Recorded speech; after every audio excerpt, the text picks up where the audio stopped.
Bremer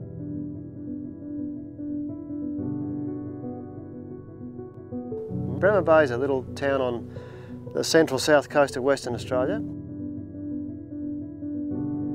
It's got a permanent population of about 250 people. It's also a dearly loved place by a lot of people from the farming community, got right up into the wheat belt. And this general area, it's called the Fitzgerald area, is remarkable for its botanical or plant diversity in world terms.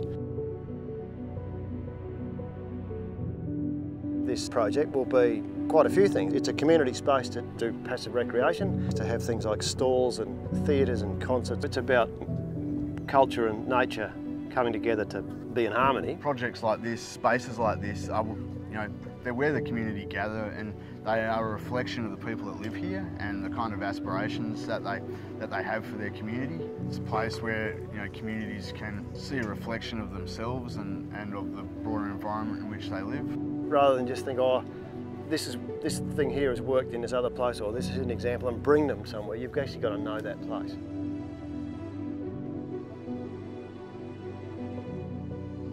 I think that we like to start with where we are, and we've done projects all around the state, and wherever they are we like to use the local plants and take notice of the local habitat and what's happening and what people are going to need to feel comfortable there.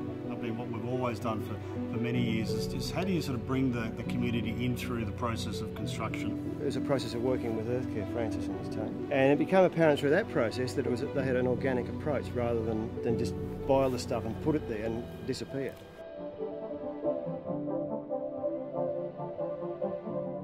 The project and the Shire put out a call to community people to supply elements like rocks and timber and materials. And you do a lot of listening and a lot of looking, and you go and look at what they want to show you, you'll find things that you wouldn't otherwise discover. It's a sedimentary rock. They call it spongolite. You can see the lime there. That's the original mortar, and that's the stone and the part of the wall. And that's just the generosity of spirit of the local people. When you're in Shire, it's a hell of a lot easier just to roll out the standard plastic fantastic. That's an easy thing to do as a Shire. Doing it this way is in many ways, it's the hard way, but it's the right way. We understand that the landscape architects couldn't put that in a plan. Number one, they didn't have the materials, and number two, they didn't have all that story yet. And a lot of these things come into play when you're engaged in the building and the action. Whilst what we do appears to be unique, it's based on a good fundamental premise of local materials, local people, and also importantly local labour and contractors as well. I've seen a lot of lip service paid to engaging with the community and looking for feedback and things, but this time people were willing to get out and make it happen.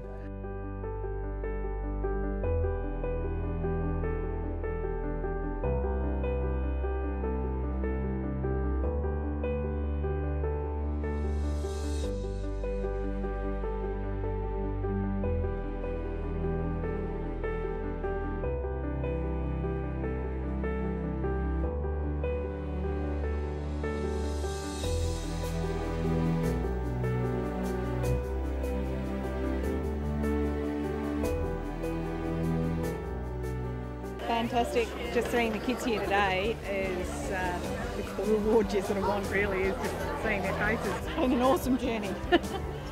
Today we gathered at the launch of the Civic recreation site in Bremer Bay, which is known to Noongar people as Bunjalungup back in the day. Growing up, my entertainment was chasing kangaroos up and down the streets of Bremer Bay on horseback. Bremer's gone ahead in leaps and bounds. What's come together here is that the vision that we all had back then, which was Bremer Bay is a significant meeting place for people, has been for thousands of years, and it continues to be through this space. Well, we've got two cultures coming together on one ground. The circle represents the togetherness, as Noongars lived together, and then the living area was in the middle and in the search inside the circles. So this depicts that story of a bush camp arrangement back in the day. The inspiration for this place is a shipwreck based on the Agnes, who was a shipwreck from the 1800s. As a Shire, could not be happier with the end result. and the fact you've got something for little people, teenagers, adults. It's just this massive communal space. And I think people, they might not get the theory behind the landscape architecture with the moulding of the landscape reflective of the surrounds and all the rest of it, but I reckon they get the feel of it. Another reason to visit, another reason to stay an extra day.